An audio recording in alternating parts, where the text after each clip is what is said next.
Yes, it's great to see John and Stan here.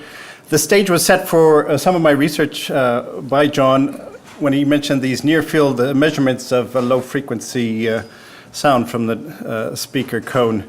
And I came on board to work out transformations for taking the near-field measurements to far-field performance that include the diffraction of the cabinet and such. And so that required computational physics, using numerical modeling to do those transformations, and that's what I was really after, was the computational physics side of it. So I was solving the Helmholtz integral equation using numerical methods, and that's like the mathematical formulation of Huygens principle, if you know what that is. So if you put an imaginary wall between me and the audience, and then subtract me away, but excite this wall with little wavelet sources. How do you excite those wavelets and reproduce the exact sound as if I was there instead of the wall? And those little wavelet sources are the Huygens wavelets, and there's a mathematical way of doing that. And it was a very interesting point of exploration.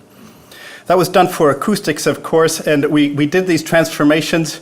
And through various approximations, we went from the surface integral to just an integral over the face of the baffle of the loudspeaker, and converted that again to just a line integral around the loudspeaker. So you would essentially replace the baffle with point sources around the speaker, where those were the main dominant contributions for the interference that it would produce in this transformation from near field to far field measurements.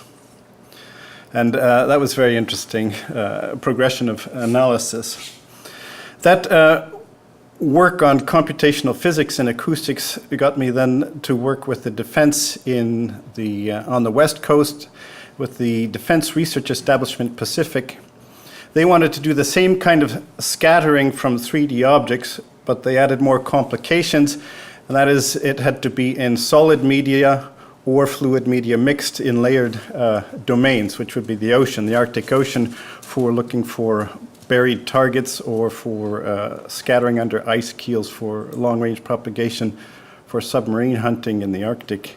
So that took me a huge step away then from the audio, but continuing in the computational physics, building on the work that was done for the boundary integral equation in acoustics. So that really laid the groundwork to solve some very difficult problems in analysis that came up with the scattering problem. And that got me quite involved with sonar propagation, and I worked with Defense Canada for quite some time, for about 6 years, on the East Coast in Halifax with the Canadian Remote Mine Hunting System, acceptance trials for sonars in the maritime coastal defense vessels, and then doing some projects in maritime security, which got me involved then later in NATO. So I went to work for NATO for 8.5 years in Italy. That was very interesting. Undersea warfare, typically on topics like diver detection or submarine hunting and mine hunting as well, and some torpedo defense or countermeasures. Always had a significant element of acoustics in it, perhaps seismoacoustics with solid media again, but it was building always on the work that was done with John and Stan.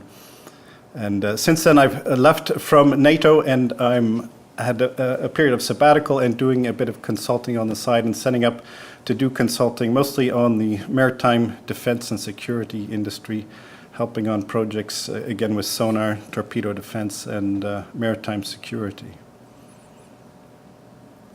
So that's my presentation.